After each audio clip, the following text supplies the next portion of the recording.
If you're struggling to master NLP, I'm going to share with you 6 elements of mastery that I wish someone had shared with me when I first started learning NLP. Most of this stuff I had to make up myself. The good news is you don't have to. All you have to do is listen. I'm also going to share with you some resources that will make what I share with you here work even faster. At the very end of the very first NLP practitioner training that I ever took, I remember they handed me my certificate and they dismissed the class, sort of like a graduation. I remember thinking to myself, I don't really know NLP. What I mean is I didn't really know how to make it work, how to be really effective with it on myself and with others. What it felt like to me was this was actually the very beginning, not the end. A year later, I returned to the same institute to take my master practitioner training. And about 70% of the people who showed up to the first practitioner training that I went to also returned the next year for the master practitioner. It didn't take long, like maybe a day or two, before those students, the 70% who had returned, started coming up to me and saying, "What did you do? Clearly, you're a lot better than we are. Your skills are better, you understand NLP better. We got the same certificate as you, we took the same training.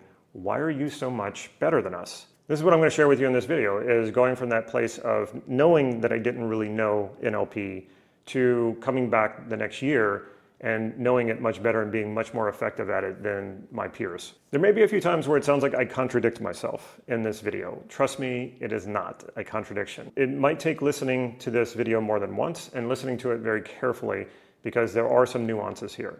Another thing I want to say about this is that this is also how this channel became what the channel is, a channel dedicated to teaching NLP. I noticed that there were a lot of people taking NLP trainings, and they were coming out of these trainings with their certificates, so they could call themselves certified NLP practitioners, certified master practitioners, certified trainers and master trainers. Most of these people didn't really understand NLP, nor could they use it effectively. But I thought to myself, what if I started making videos where I could basically teach people what they should have learned in their trainings? They're paying thousands of dollars to take these trainings, and they're walking out and they're not really bringing that value with them. They're not really able to do what you should be able to do with NLP. And a lot of times that money is wasted, but also people don't want to admit that to themselves. They want to believe that what they spent their money on actually paid off. And most of the time it didn't. And I still to this day get people coming to me, even when I'm at conferences, even when I'm sharing the stage with other NLP speakers, some of them still come to me to this day and say, you know, I didn't really understand what I was learning in my training, and that's why I turned to your videos. Your videos taught me what I was supposed to learn in the training that I went to. Let's start with the first element, and that is understanding how and why NLP works, not just that you can make it work. Now, what does that mean? I was able to make NLP processes work. I was able to have success with using NLP techniques and processes on myself and with clients even before I really understood why it worked or how it worked. And that is something you can definitely do. You can go to NLP trainings, get enough practice, and you'll be able to make the techniques and processes work, but you don't really understand how it works. And this is what separates the masters from the practitioners. To be a true master is to understand how NLP works. And you're not going to understand it all right away. This is going to be a process. This is going to be a practice. But make it an intention that you want to not just be able to make it work effectively, that you actually want to understand it. NLP is infinitely deep because you are infinitely deep. People are complicated and sophisticated. And what NLP does, because it's structure-based, it goes with you as deep as you want to go. Because we don't really focus on content, there is an endless depth to it. Understanding how and why NLP works is actually a lifelong journey. You don't have to spend the rest of your life learning it, but if you're really serious about NLP and you really want to take advantage of all the benefits that you can from NLP, which is endless and it's amazing. You can absolutely transform your life. You can do things that you never thought you could possibly do. It will take, though, making that a journey and going down that rabbit hole. Now, here's the other thing as well. Don't think that you have to first understand how and why NLP works before going out there and practicing it. That's another big mistake. That's a rookie mistake that a lot of people make. They want to figure it all out on paper before they actually go out and practice it. That's not how you're going to understand how and why NLP works. Understanding how NLP works is practicing it, getting good at it, making those incremental improvements that will add to your understanding. You can't do one without the other. So it will take practice in order to delve into the theory and understand and theoretically how NLP works. Don't put one before the other. It's concurrent. You do both at the same time. You practice and you explore the theory and the understanding of how it works simultaneously. Keep in mind, to fully master NLP is to master the ability to use it, and also to really master the underlying principles that make it work. And before we go any further, I know there's a lot of people out there who think that they can't afford an NLP training. Well, that's not true anymore, because I created an NLP practitioner training, the most complete NLP practitioner training that I'm even aware of. It's based on a 24-day practitioner training that comes from Steve and Connie Ray Andreas, legends in NLP. I use their material, of course, with their permission. It spares nothing at the level of practitioner. One of the things that I noticed when I was taking NLP trainings is people saying that you could get a practitioner training in as short as 2 weeks or even 1 week. And I've even seen some that says you can be a certified practitioner in just 3 days. That is crazy. That's ridiculous. That is never going to happen. NLP trainings used to be 30 days long. And that was back when the technology was a lot smaller. The technology has grown significantly over the past 50 years, and yet NLP trainings have shrunk more and more. Something is being left out, something is lost. And I instinctively felt that the more training that I did. So I started asking questions, and I started to realize when I would talk to the people who were there at the beginning, the early developers, and they started letting me know that, yeah, more and more these trainings are getting shorter and shorter. And the reason for that is not because they're getting better and better at teaching it. The reason for that is that NLP has become more of a business. Because it's become more and more a business, they want to make NLP trainings more attractive. So if a person's going to spend a lot of money, they will say, oh, you can do it in just 1 week, or you can do it in just 3 days. And so that's very appealing if you don't have a lot of time, right? But that's just not going to happen. You're not going to get everything you need to know in a practitioner training in just 3 days, 7 days, or even 2 weeks. So with this online training that I created, I spared nothing. Like I said, it's based on a 24-day training. So everything is included. And if you're interested in that training, you can check the description below this video. You can get access to it. Anyone can afford it. It's too inexpensive to pass it up. It was really important to me to make NLP available to as many people as I possibly can. I've done about almost 2,000 videos on this channel of NLP, so I put a ton of free content out there. And then, of course, you can get this practitioner training for such a cheap price. This is part of my mission to make good NLP training available to anyone who wants to master it. The second element of mastering NLP really fits with the first element that I mentioned, which is to understand NLP better. There is multiple theories out there from multiple teachers and trainers of how NLP all works, sort of like a unifying field theory of NLP. How does it all come together? Because like I said before, if you don't really understand this part of it, it will feel like NLP techniques and processes are just scattered everywhere. It doesn't seem to have any rhyme or reason to it. It doesn't seem to kind of fit cohesively. And this can be very difficult when you're trying to learn it. But there is a very solid unifying field theory, and it comes from my mentor, Steve Andreas. And the theory is what he called scope and category. When I started studying this, especially models based on scope and category, it felt like I was ripping the lid or the roof off of NLP and being able to look down at it and really understand how it works.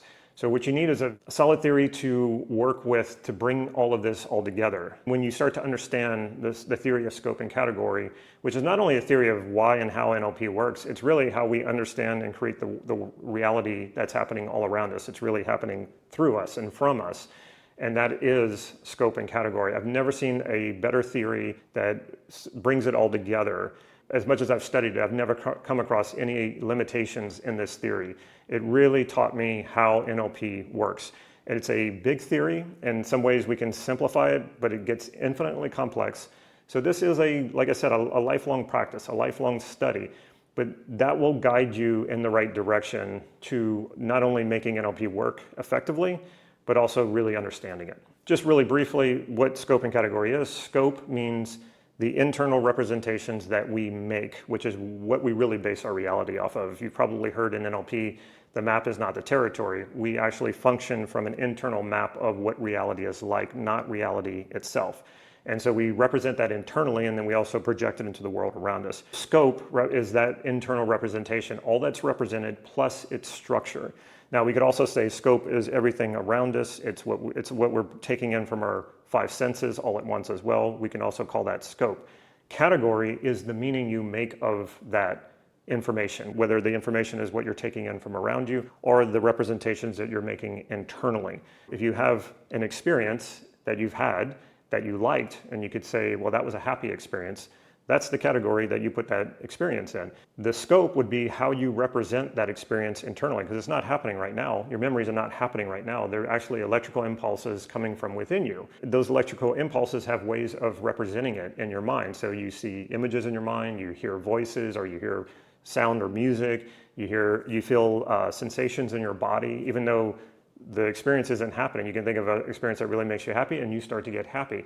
So it's the representation would be the scope plus the structure, how that representation is structured, and then the category is the meaning you make of that, how you feel about that scope. When we get into transformation, especially transformation of beliefs, which is really powerful, what we're basically doing is we're restructuring those scopes, and when you restructure scope, that's what creates different meanings. So if you had a really negative experience, we're not going to go into the content of it. That's what sets NLP apart from other modalities, is that we focus on structure. It's a lot easier to make changes when we focus on structure and we change structure. Trying to change content or trying to change meaning itself is very difficult. So we go to the structure of it and we change the structure, and that creates a transformation. It's a way of reorganizing your internal experiences so that you create the meanings that you want to make, the meanings that will serve you better.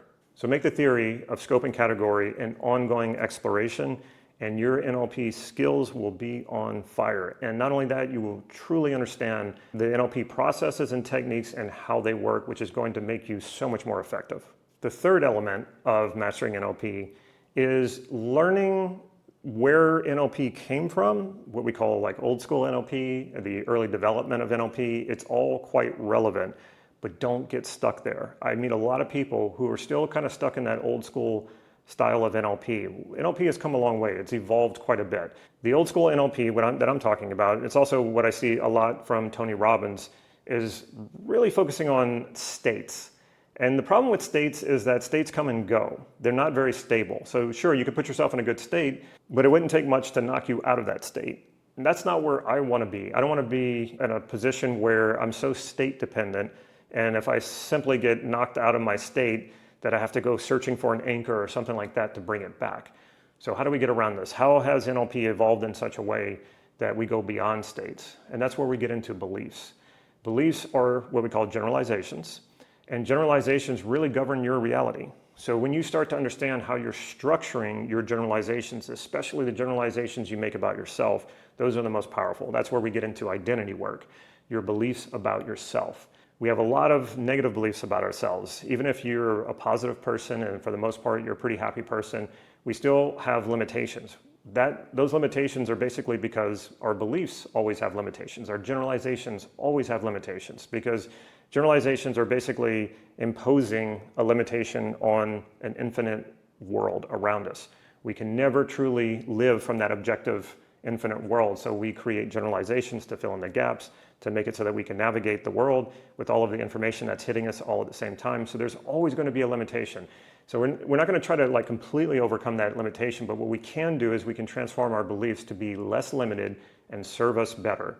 And the best way that we can do that is by understanding what our values are. Once we understand what our values are, our highest values, and values are generalizations about experiences that are important to us. So once we understand those, then we can turn those on ourselves as in our beliefs. So for example, I can value happiness.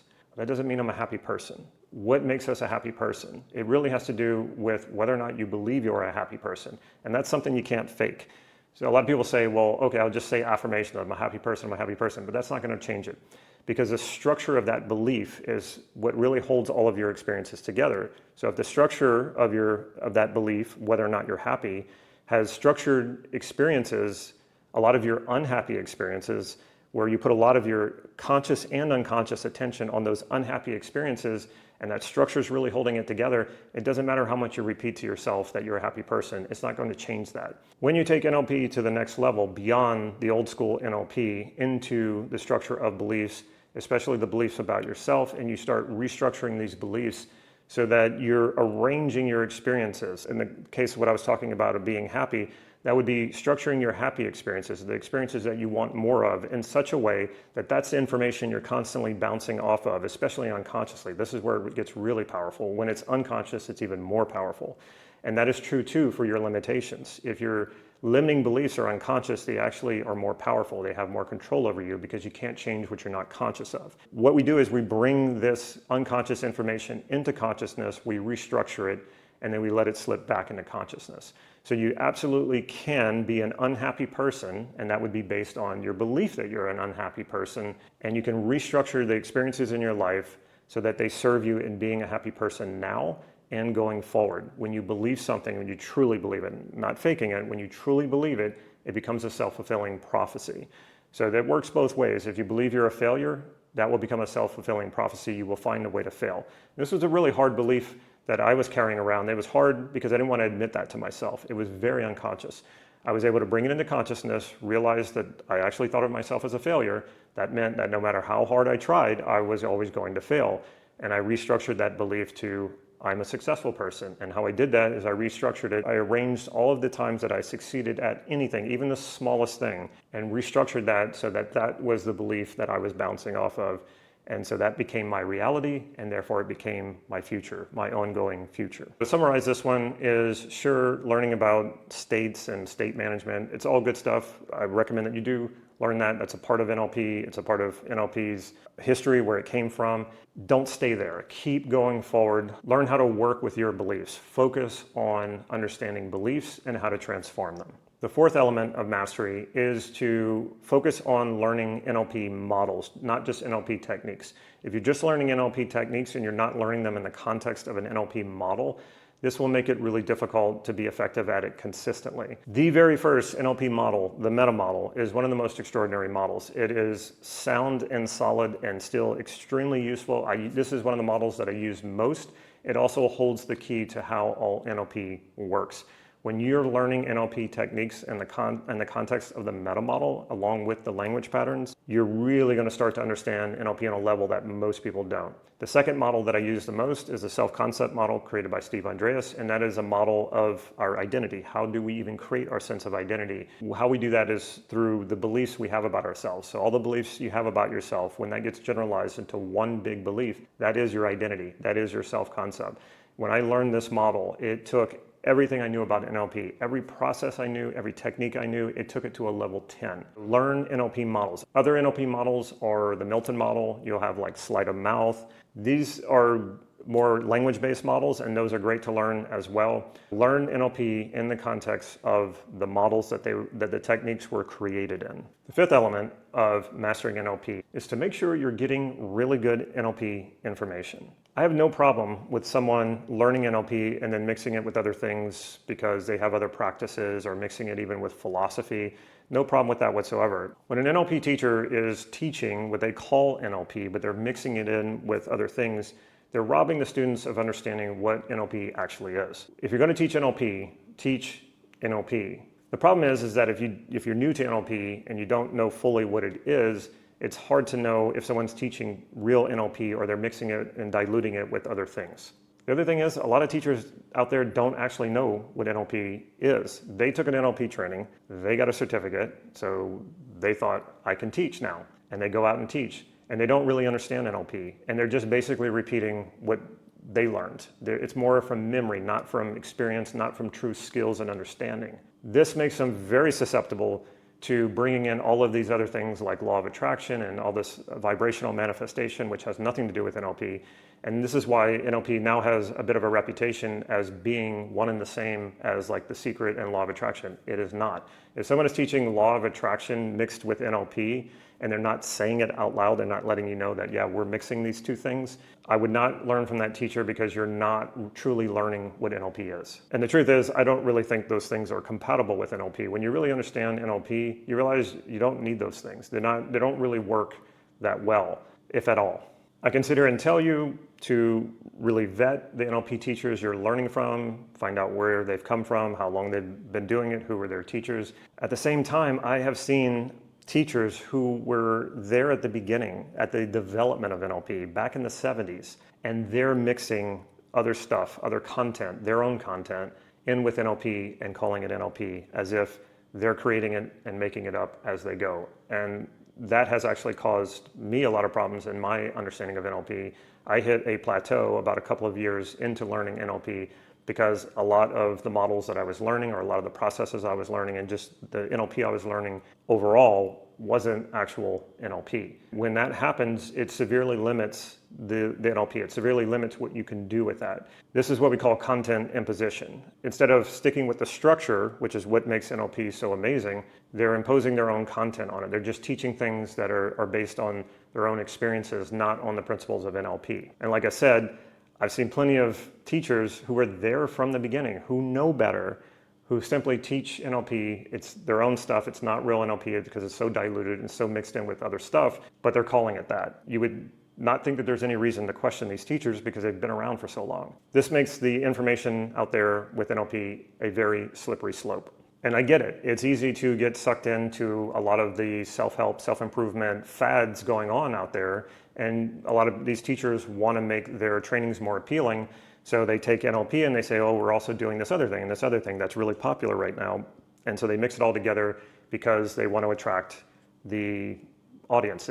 This is a business. They want to bring in more people, and they probably believe that if they make it more enticing by adding these other things into it, that more people will want to learn from them, more people will spend money with them. Again, I'm fine with that if you let people know that that's what you're doing.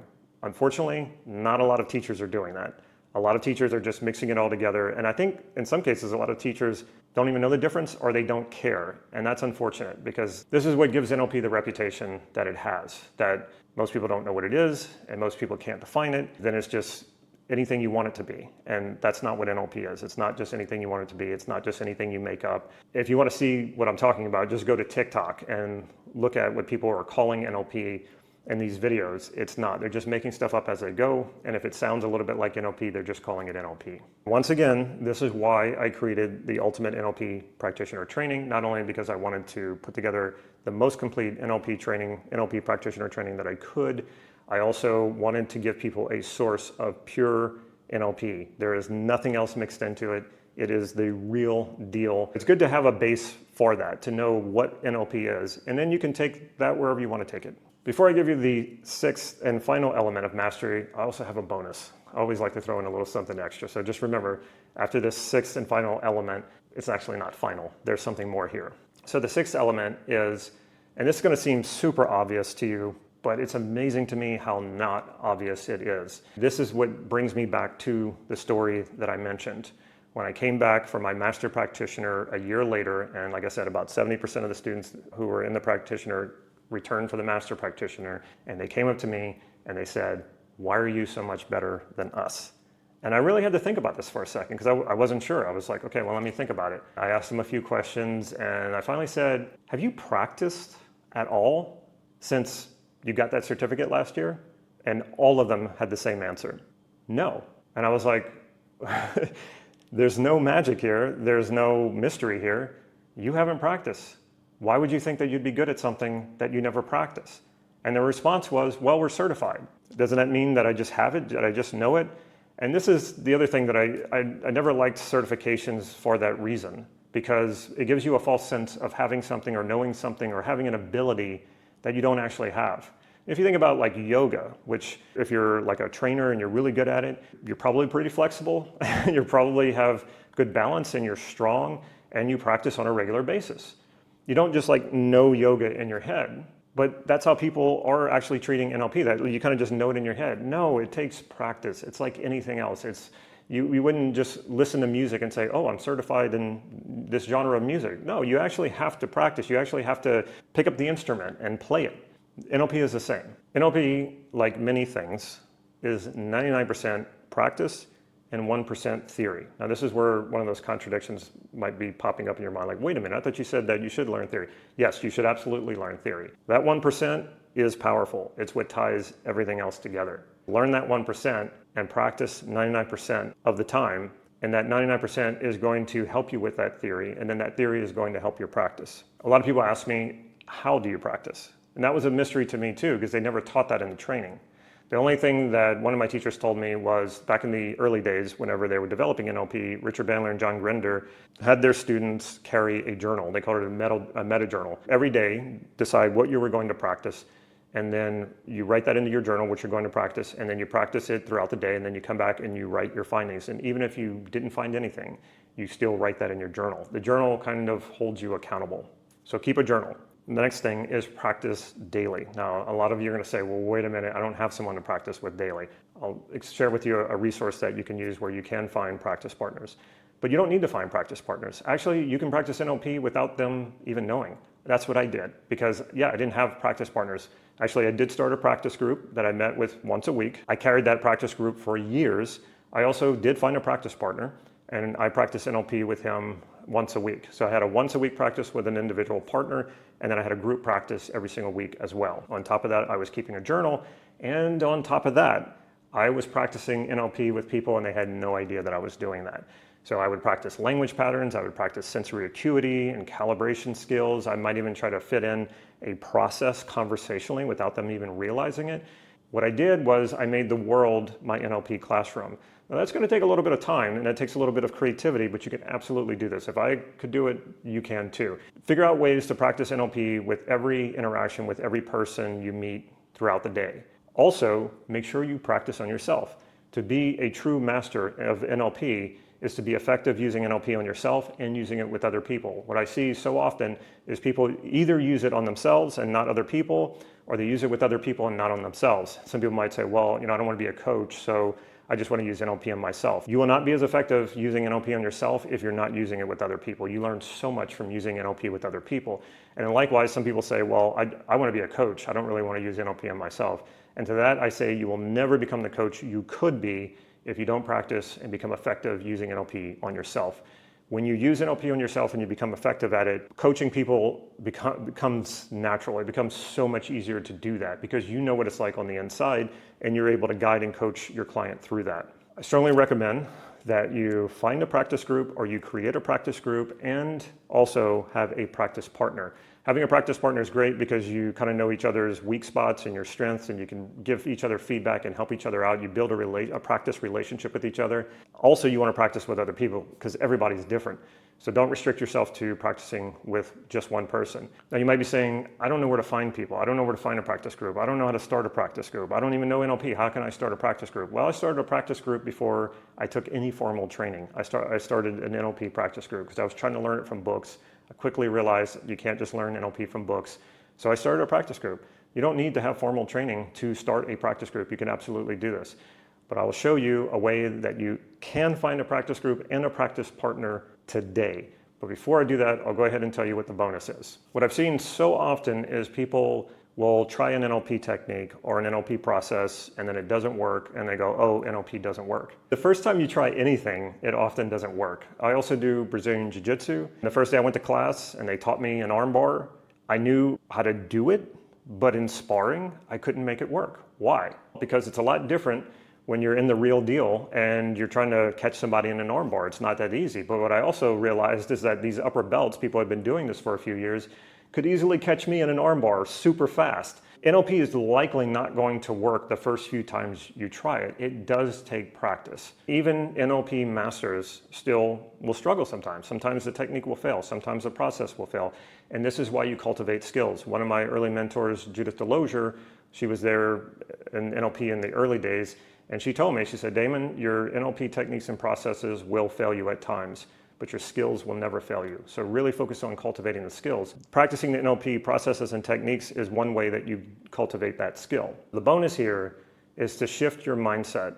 Instead of a mindset of, how do I master this? Shift your mindset to, how do I set things up for myself that mastering NLP is inevitable. Not only should you make your environment, your NLP classroom, create environments that make mastering NLP inevitable. So where are you going to find your NLP practice partner and your NLP practice group? It already exists. Remember I mentioned that Ultimate NLP Practitioner Training? There's a community attached to it. And in that community, you have people from all levels of mastering NLP, from practitioner to master. You have coaches in this community. You have people just like you wanting to learn NLP and wanting a partner to practice with and wanting groups to practice with. You get that when you sign up for the Ultimate NLP Practitioner Training. It's already been made for you. It's already there. You don't have to make it. You don't have to find it. I've created it for you. I couldn't make mastering NLP any easier for you. So make sure you jump on this opportunity. If you're still not sure about this whole NLP thing and you want to know more about it, you'd like to learn a little bit more about its history and how it was created, then you definitely want to check out this next video, What the Heck Happened to NLP? I dive into the controversies around NLP. You will really enjoy this video, not only for learning more about its history, but also learning more about the journey that NLP had to take and the ups and downs, how we got to where we are now with neuro-linguistic programming.